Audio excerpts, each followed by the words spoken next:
The great hall of Threshold Station floated in the darkness between stars. Inside, representatives from 12 different alien species gathered in a circle. Today marked 847 years since humanity had vanished from the galaxy. Nobody knew where they went or why they left, but every year, the galaxy remembered them. Vexithara stood near the back of the hall. She was a Kryn, with blue-scaled skin and 4 arms that she kept folded respectfully. Her large eyes watched the ceremony with barely contained impatience. She had studied humans her entire life. Her home was filled with their artifacts, their books, their music. While others saw the remembrance as tradition, Vexithara saw it as a mystery that needed solving. At the center of the hall, Ambassador Tulin began to speak. The old Sorvathi woman moved slowly, her translucent skin showing the gentle pulse of light that marked her species. Her voice was soft, but it carried through the chamber. "I was 5 years old when I met them," Tulin said.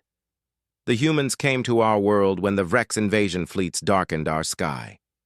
We thought we would die. Our weapons were nothing against their ships. But then the humans arrived." Vexithara had heard this story many times. Every debtor species had similar tales. The Cascade Wars had nearly wiped out half the intelligent species in the galaxy. Then humanity appeared, seemingly from nowhere, with technology that nobody understood. They fought battles that should have been impossible to win. They saved world after world. "They asked for nothing," Tulin continued. "No payment, no territory, no slaves. They simply helped us, then moved to the next world that needed them. When the wars ended, they stayed to help us rebuild. They taught us. They protected us. And then one day, they were gone. All of them. Every human in every system simply disappeared." High Arbiter Kessian rose from his seat. He was a Vorshen, tall and crystalline, his body reflecting the lights of the station. "We honor their memory," he said formally. "We remember their sacrifice, and we vow to preserve the peace they died to create." Vexithara's antennae twitched with irritation. Died. Nobody knew if the humans were dead. They had simply vanished. Every human colony, every ship, every outpost had been found empty. No bodies, no signs of struggle, just silence. The ceremony continued with more speeches and songs. Vexithara barely listened. Her mind was elsewhere, thinking about the signal she had detected 3 days ago. She had not told anyone yet. A human beacon, buried in the data streams she monitored, had activated after 847 years of silence. It was broadcasting from the edge of the void, a region of space where instruments went haywire and ships that entered rarely returned. She needed to investigate, but she needed help. After the ceremony ended, Vexithara approached Ambassador Tulin. The old Sorvati was standing alone, staring at a hologram of Earth that rotated slowly in the air. The human homeworld had been empty for centuries, perfectly preserved but lifeless. "Ambassador," Vexithara said quietly, "I need to speak with you, privately." Tulin turned her luminous eyes toward the younger woman. "You have found something." It was not a question. Vexithara nodded. "A beacon. Human origin. It activated 73 hours ago." The light in Tulin's body pulsed faster. "Where?" "The void. I have the coordinates." "You want to go there?" Again, not a question. "I must. This could be the answer, the reason they left, maybe even how to find them." Tulin was quiet for a long moment. Then she said, "The Council will never permit it. Kessian has made human technology forbidden. He fears what we might find. I know.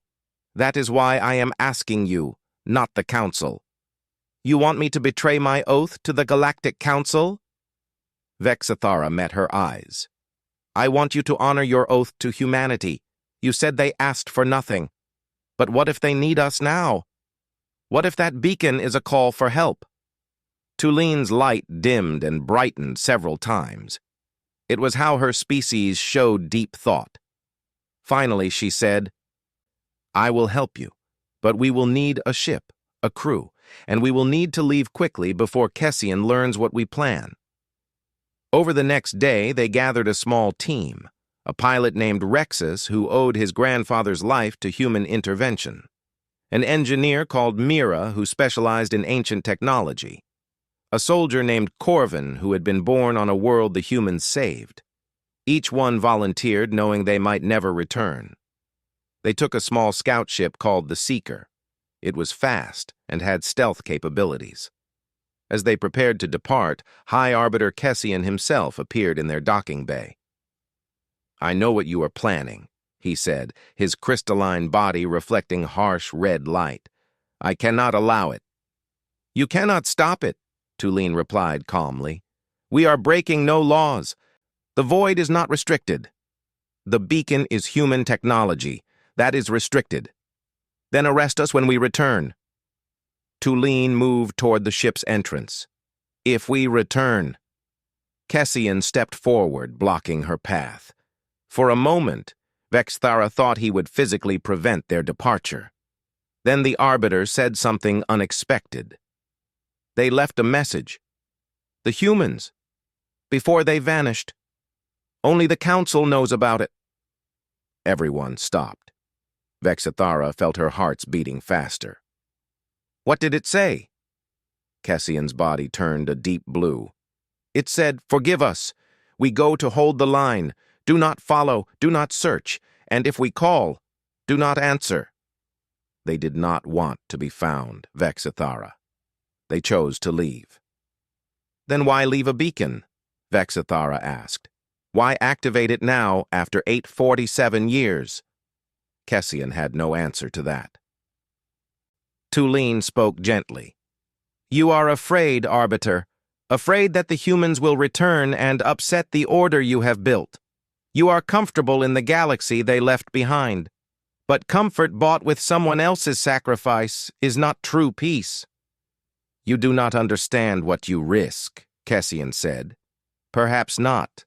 But I understand debt, and a debt to humanity is never forgotten." Kessian stepped aside. As the team boarded the Seeker, he called out one more time.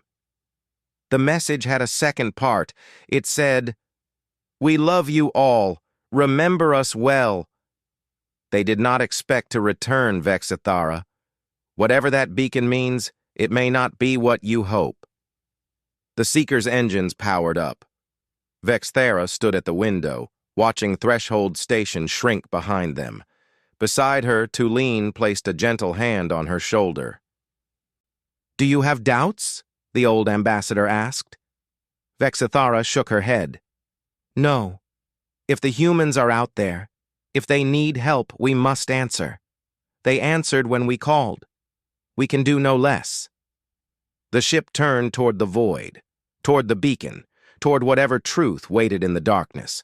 Behind them, unaware to everyone aboard, High Arbiter Kessian sent a coded message to the Council fleet. 5 warships changed course, following the Seeker at a distance. Kessian stood in the empty docking bay, his body pulsing with colors that showed confusion and fear. "Forgive me," he whispered to the memory of humanity. "But I must protect what you left behind, even if it means protecting it from you." The void lived up to its name. Space itself seemed wrong here. Stars appeared in colors that should not exist. The ship's instruments gave different readings every few seconds. Gravity shifted without warning, making everyone aboard feel sick. "I hate this place," Rexus muttered from the pilot's seat. His scales had turned pale gray, a sign of stress in his species. "The sensors are useless. I'm flying blind." "The beacon signal is stronger," Vexthara said, studying her console. "We're close." Then they saw it. A massive ship floating in the darkness. It was human design, unlike anything the current galaxy built.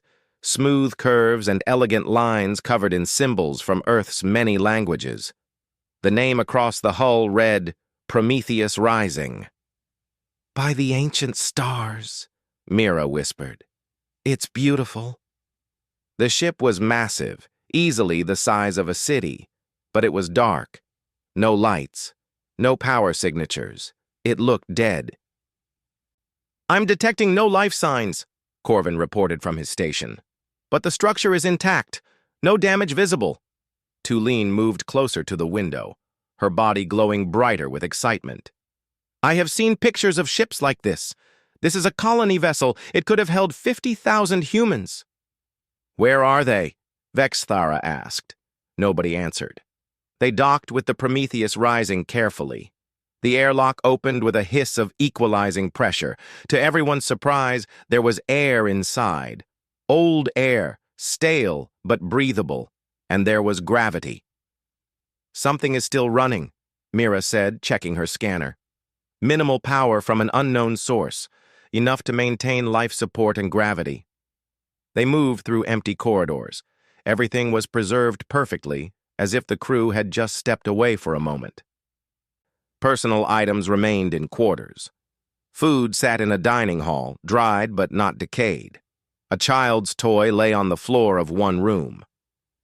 "This is wrong," Corvin said, his hand on his weapon. "Ships don't stay like this. Where is the damage? The decay? This vessel is 847 years old."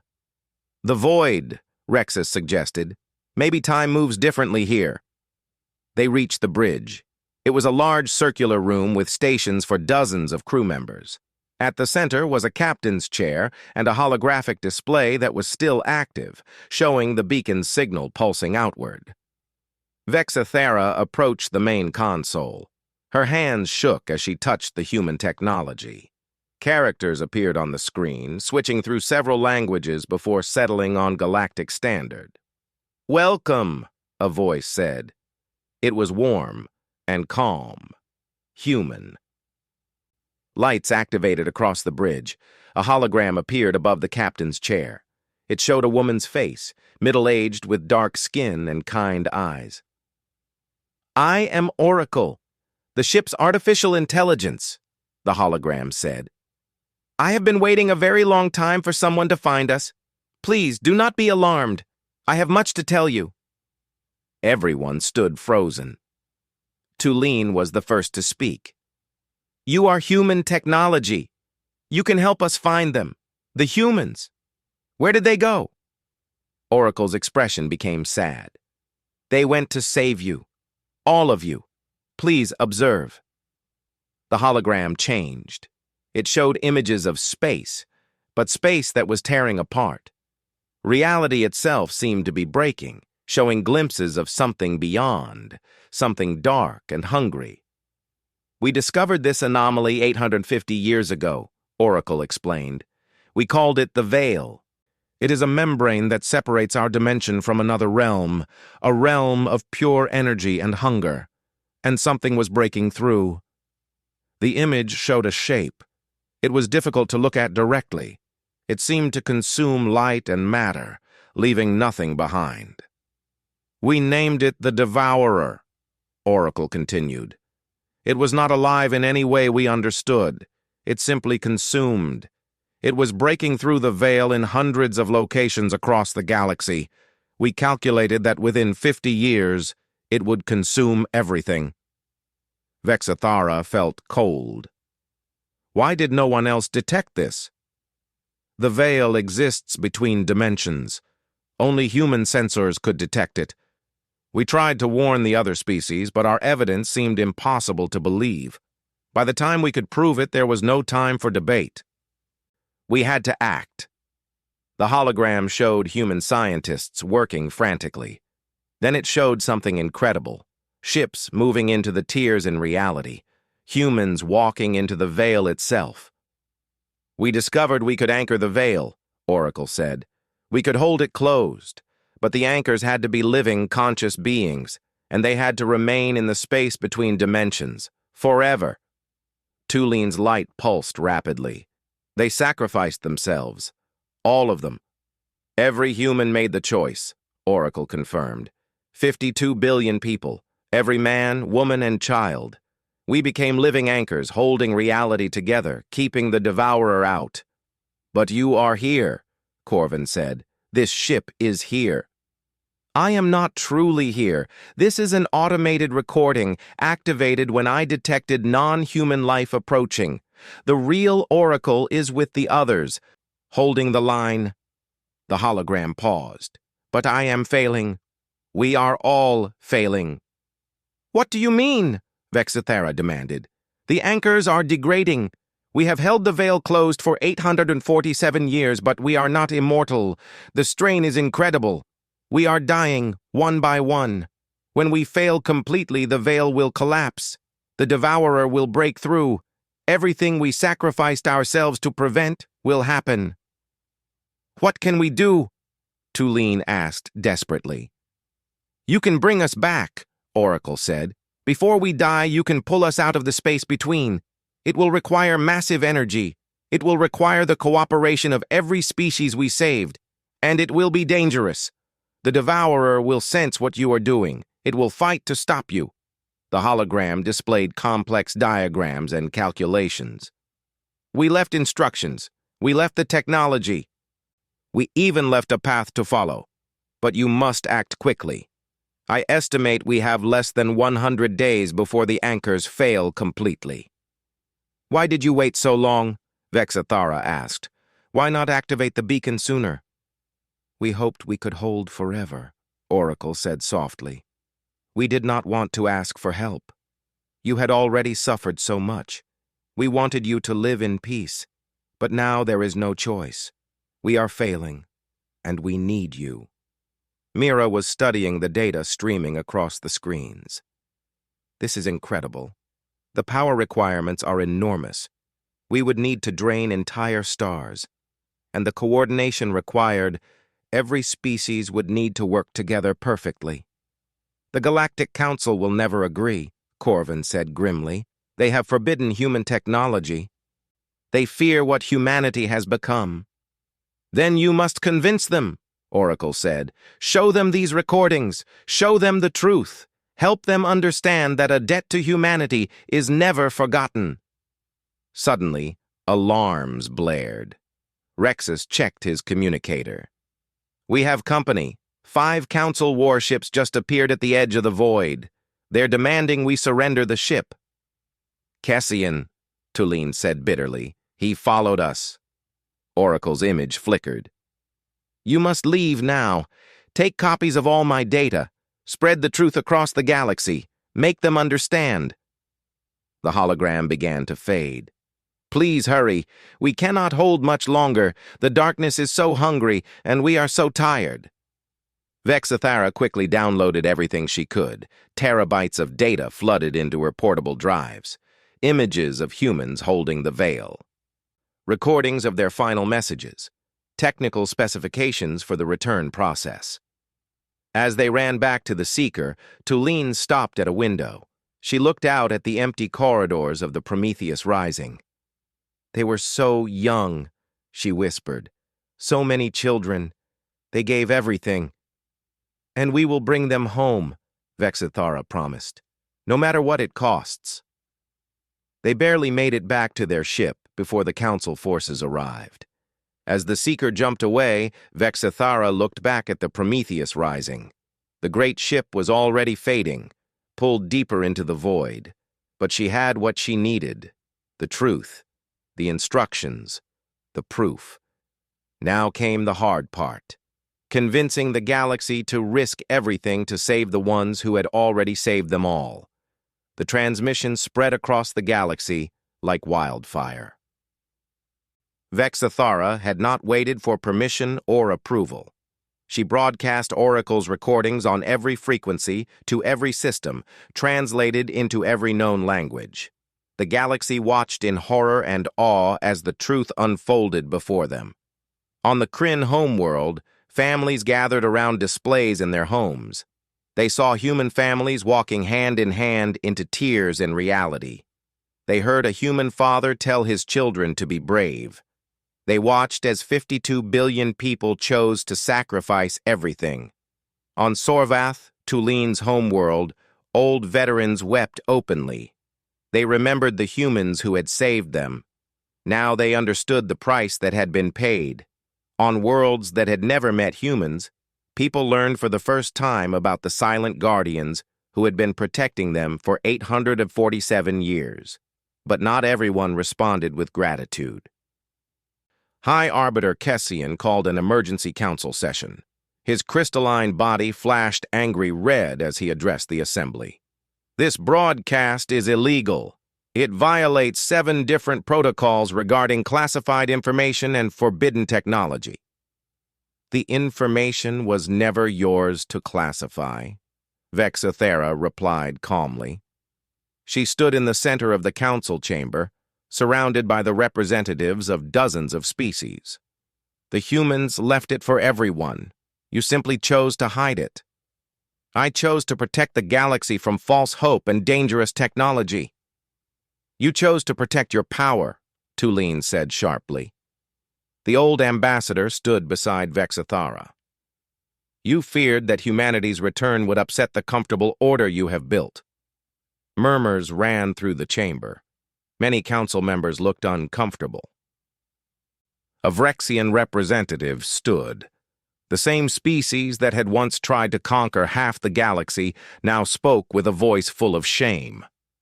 Is it true? Did the humans really sacrifice themselves to save us? Even after we tried to destroy them during the Cascade Wars? Yes, Vexathera confirmed. Even your species. The Devourer would have consumed you too. The humans saved everyone. Then the reports started coming in. Reality fractures. They appeared on screens all around the chamber, planets experiencing impossible phenomena. On Kryn Prime, a section of the capital city had experienced reversed gravity for 3 minutes. 12 people died. On Industrial World Keck 7, time had looped for an hour. Workers found themselves living the same 60 minutes over and over until it suddenly stopped. On Agricultural World Haven, an entire farming district had phased partially out of existence. Crops and buildings became translucent, existing and not existing at the same time. The veil is failing, Vexathara said grimly. Oracle predicted this. As the human anchors die, reality becomes unstable. More reports flooded in. Hundreds of incidents across dozens of worlds. A ship disappeared and reappeared in a different system instantly. A moon briefly stopped existing, then snapped back into reality. People reported seeing things that should not be possible, glimpses of the darkness between dimensions. The council chamber erupted in panicked voices. "We must act now," shouted a delegate from Meridian. "But the energy requirements," another protested. "Oracle's plan requires draining suns. That could destroy our power infrastructure for decades." "Better decades of hardship than eternal non-existence," Tulane said coldly. Kessian raised his hands for silence. "Even if we agree to attempt this insane plan, there is another concern. What will humanity be when they return? They have existed for 847 years in the space between dimensions, fighting an incomprehensible entity. They have been exposed to energies and experiences beyond our understanding. What if they come back changed? What if they come back dangerous?" It was a fear many shared. Vexathara could see it on faces around the chamber. A young Sorvati named Kellen stood. "I have studied human history extensively. Yes, they were more technologically advanced than most species. Yes, they had incredible weapons. But do you know what they did with that power? They helped, they healed, they taught. Even when they could have easily dominated the galaxy, they chose cooperation. That is who humans are. That is what they chose when they had all the power. Why would they change now?" "Because 847 years of torment could break anyone," Kessian said quietly. Then the chamber's displays changed. A new image appeared. It was a live feed from the Kryn homeworld. The entire city of Krell was experiencing a massive reality fracture. Buildings were phasing in and out of existence. The sky had torn open, showing the hungry darkness beyond. And through the tear, something was pushing through. A tendril of the Devourer, reaching into normal space. The council watched in horror as the tendril touched a building. The structure simply ceased to exist, not destroyed, not reduced to rubble. It was erased from reality as if it had never been. People fled in panic. Military forces fired weapons at the tendril, but nothing worked. Energy beams passed through it harmlessly. Physical projectiles vanished on contact. Then something else appeared on the screen. A shimmer in the air near the fracture.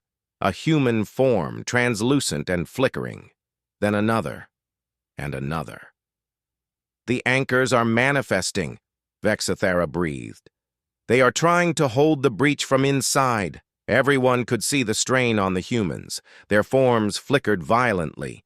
They were barely able to maintain existence, but they pushed against the Devourer's tendril with their own bodies, forcing it back. One human, a woman who looked impossibly tired, turned her head toward the cameras. Her mouth moved. No sound came through. But her lips formed clear words. "Help us." Then they faded.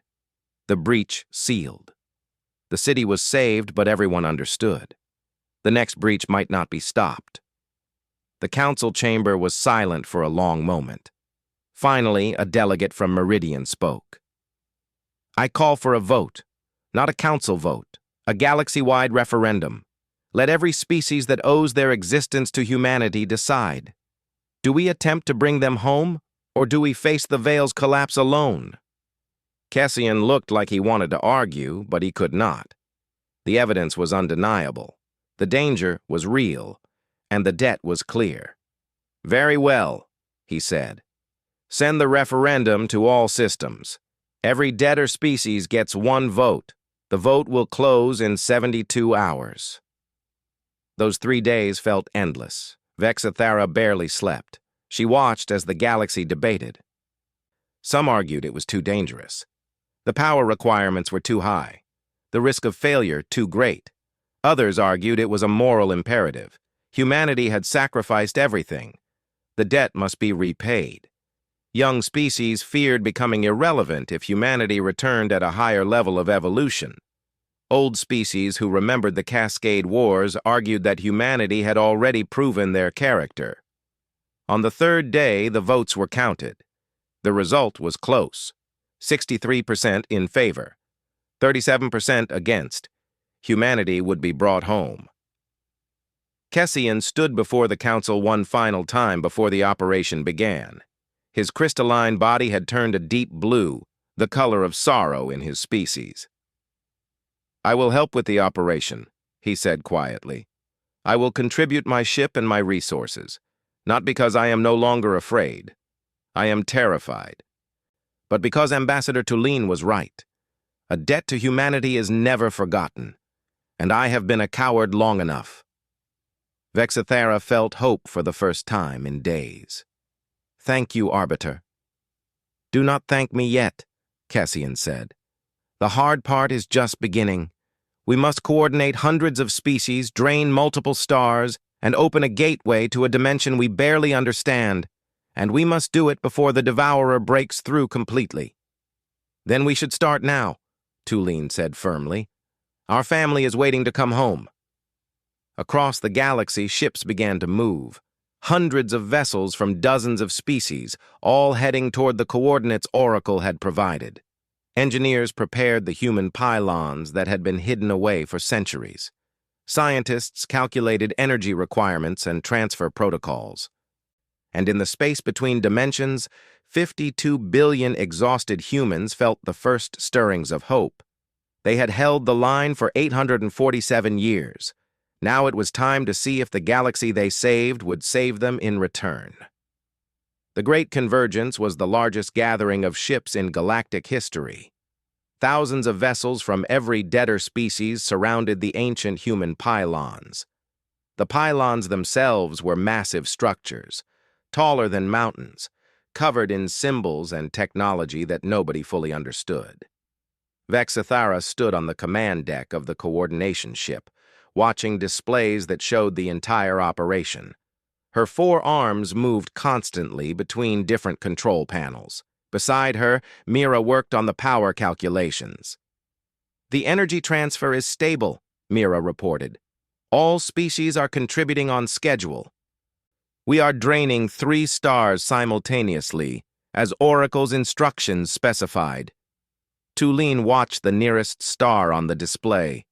It was dimming visibly as massive collectors drained its energy. "I hope those systems can survive this," she said quietly. "The stars will recover," Vexthera assured her. "But if we fail, there will be no one left to care about stars." High Arbiter Kessian's face appeared on a communication screen. "We are detecting resistance. Several ships from the opposition faction are attempting to sabotage the energy collectors." "Deal with them," Vexthera said firmly. "We cannot stop now." But the sabotage was only the beginning of their problems. As the pylons activated and the gateway began to form, reality itself screamed in protest. Space around the convergence point twisted. The veil, already weakened, began tearing in multiple locations. "We are opening too many breaches at once," Mira said, her voice tight with fear. "The Devourer is sensing it." On the displays, everyone could see tendrils of darkness pushing through the tiers. The entity was coming. Then the first humans appeared. They emerged from the gateway like ghosts, their forms translucent and flickering. They existed partially in normal space and partially in the space between. Their bodies phased in and out of visibility.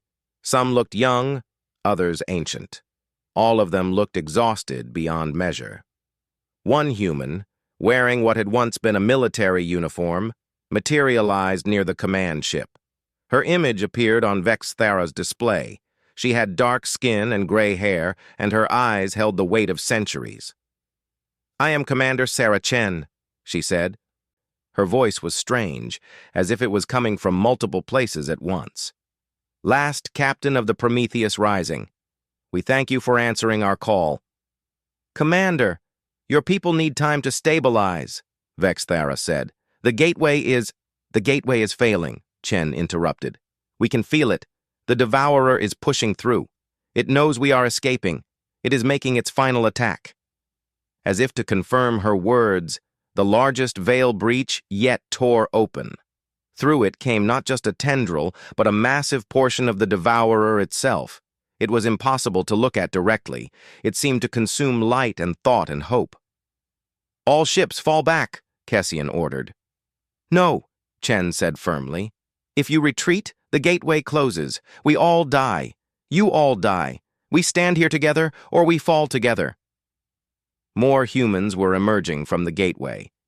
But the process was agonizingly slow, and many humans were not making it through. Vexthera watched in horror as some human forms simply dissolved, unable to maintain cohesion as they crossed dimensions. The Devourer reached toward the nearest ship, a Vrexian destroyer. The crew abandoned the vessel, escaping in pods. The Devourer touched the ship and it ceased to exist. Not destroyed. Erased. "We need to fight it," Corvin said from the tactical station. "But our weapons are useless." "Our weapons are not," Chen said. She raised her hand. Her body flickered violently, and reality around her bent. A wave of force erupted from her palm, striking the Devourer's tendril.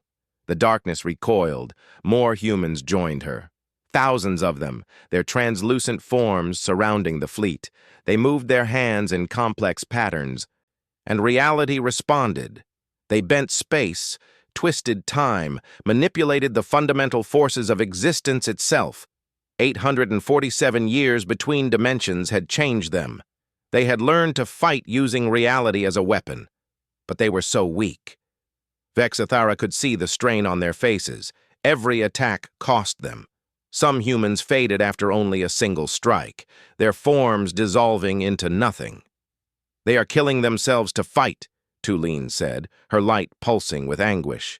"They cannot sustain this." Ambassador Tulin made a decision. She stood and walked toward the airlock. "What are you doing?" Vexthera demanded.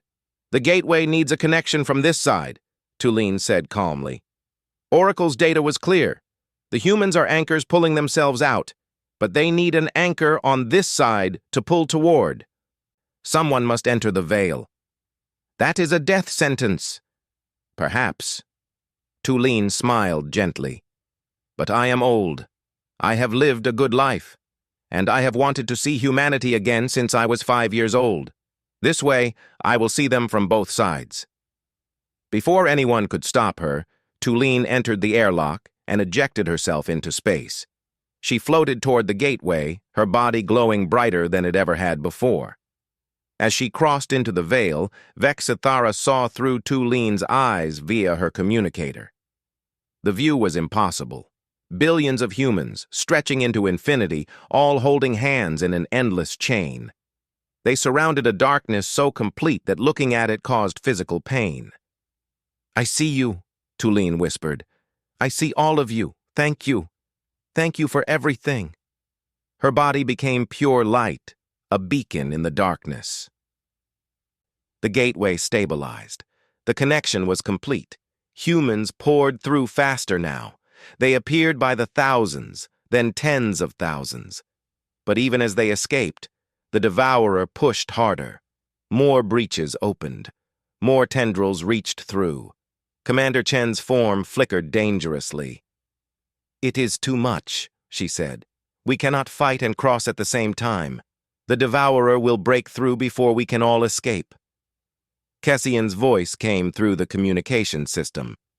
"Then we must destroy the veil completely. Force the devourer into our dimension where we can fight it." "That could unravel reality," Mira protested. The calculations show we are out of options," Cassian said. "Commander Chen, can your people survive a complete veil collapse?" Chen was silent for a moment.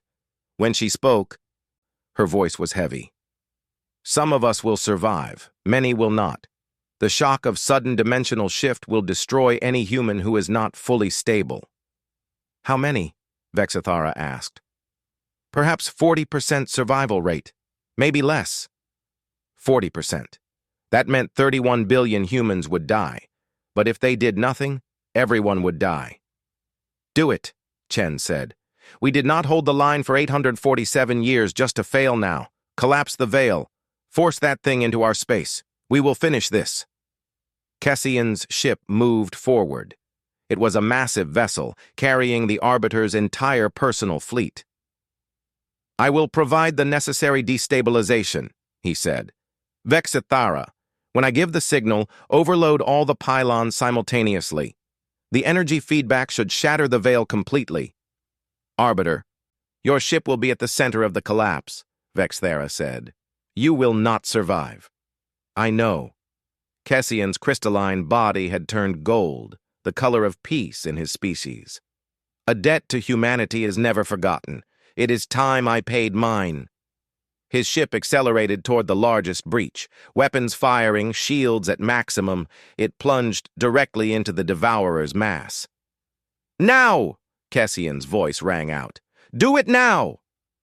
Vexithara's hands moved across the controls. All around the convergence point, the pylons overloaded. Energy beyond measure poured into the veil. Reality screamed.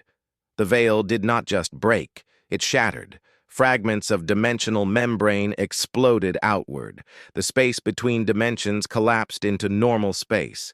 The Devourer was forced through completely. For the first time, they could see it in its entirety.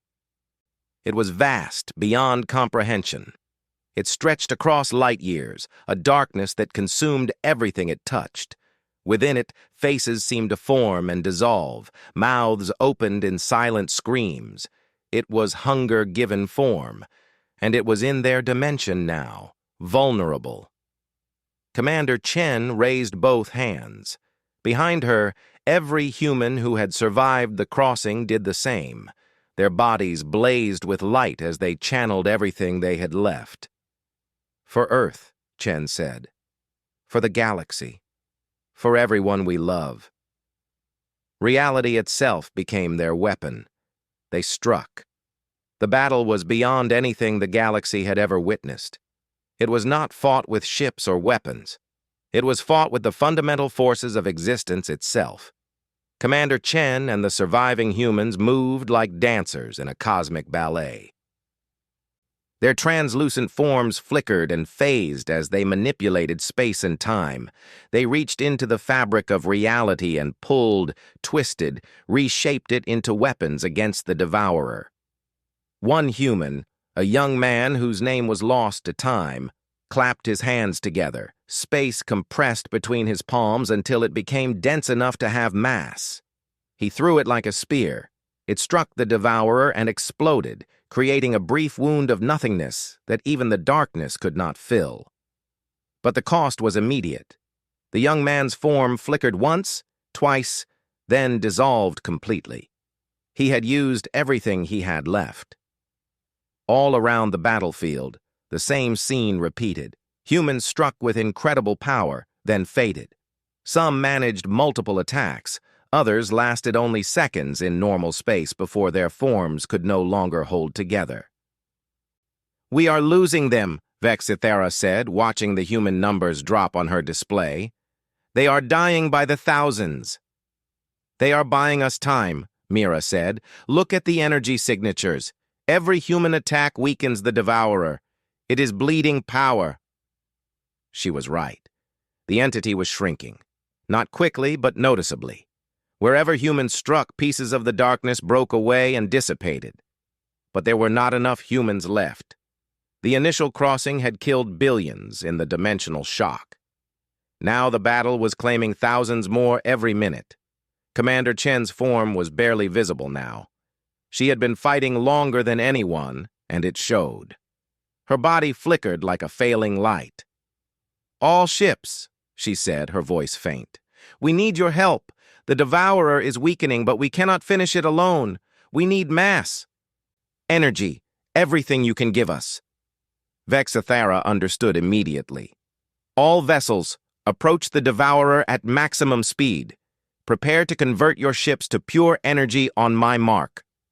"You are asking us to sacrifice our ships?" a captain protested. "I am asking you to finish what the humans started," Vexithera said firmly. "They gave 847 years. We can give our ships." One by one, captains began confirming.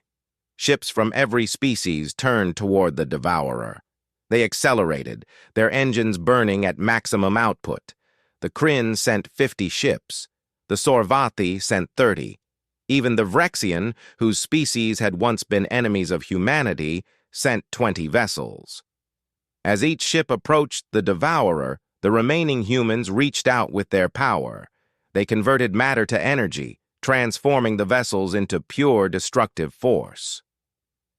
The explosions were beautiful and terrible, tearing holes in the darkness. The devourer thrashed and writhed. For the first time, it seemed to feel something like pain. It tried to retreat, to escape back through the shattered veil. But there was nowhere to go. The dimensional membrane was gone. Chen gathered the last reserves of her strength. Around her, the few hundred humans who remained did the same. They were all that was left of 52 billion. "Link with me," Chen commanded. "All of you. We end this together." The humans joined hands across space itself. Their combined power created a visible web of light that surrounded the devourer completely. "Now!" Chen shouted. They pulled. Reality itself inverted. Space became time. Energy became matter. Up became down. The fundamental laws of physics reversed in the space around the devourer. The entity could not exist in such conditions. It had fed on reality by consuming it. Now reality itself rejected it. The devourer came apart. Not piece by piece, but all at once. It unraveled like a thread being pulled, dissolving into component energies that scattered harmlessly across dimensions. Then it was gone. The humans released their connection and collapsed. Their forms flickered dangerously. Of the hundreds who had made the final strike, only dozens remained visible. Commander Chen floated in space, her body barely more than a shimmer. Vexithara opened a communication channel. "Commander, you did it. The devourer is destroyed." Chen's smile was exhausted but genuine. "We did it. All of us together." Her form flickered. "I do not think I can hold together much longer." "The medical ships are ready," Vexathera said urgently. "We can stabilize you. We have technology, quantum fields, dimensional anchors." "I know," Chen said gently. "But Vexathera, I am so tired. I have been fighting for 847 years without rest. I would like to rest now." "Please," Vexathera whispered. "We just got you back." "You got humanity back. Some of us were always meant to fall in this battle. That is the nature of war." Chen looked around at the debris field, the scattered ships, the exhausted survivors. "But we won. That is what matters." Around the battlefield, other humans were stabilizing. The medical ships worked frantically, using the quantum technology that had been prepared according to Oracle's instructions. Slowly, human forms stopped flickering. They began to solidify, to anchor themselves in normal space. The survival count came in gradually. Of the 52 billion who had sacrificed themselves 847 years ago, 21 billion had made it through the crossing. The dimensional collapse and the final battle had claimed more. When the count finished, 8 billion humans remained. 8 billion out of 52 billion. An 85% loss rate. But 8 billion humans were alive. 8 billion who should have been lost forever were breathing, thinking, existing again. Commander Chen watched the count appear on displays across the fleet. 8 billion, she whispered. That is enough to rebuild. That is enough for humanity to have a future. Her form flickered one final time. Tell them I am proud. Tell them to live well. Then she was gone. Vexathera stood in silence, watching the empty space where Chen had been. Around her, the command crew bowed their heads in respect. 10 years passed. The galaxy rebuilt slowly. The energy drain from the operation had caused hardships, but nothing that could not be overcome. The shattered veil left space permanently changed. Reality was more malleable now, more fluid. Quantum effects were visible to the naked eye. Space shimmered with possibilities. Humanity integrated into the new galaxy. They were changed, forever marked by their time between dimensions. They could see things others could not, perceive dimensions that remained hidden to other species. Some humans chose to teach, helping other species understand the nature of reality. Others became explorers, using their unique abilities to venture into regions of space that had been unreachable. The Galactic Council was dissolved. In its place, a new alliance formed, the Concordance. Every species had equal voice. Every species contributed according to their abilities. Vexathera had written a book. It was called The 847 Years, A True History of Humanity's Sacrifice. It became required reading across the galaxy.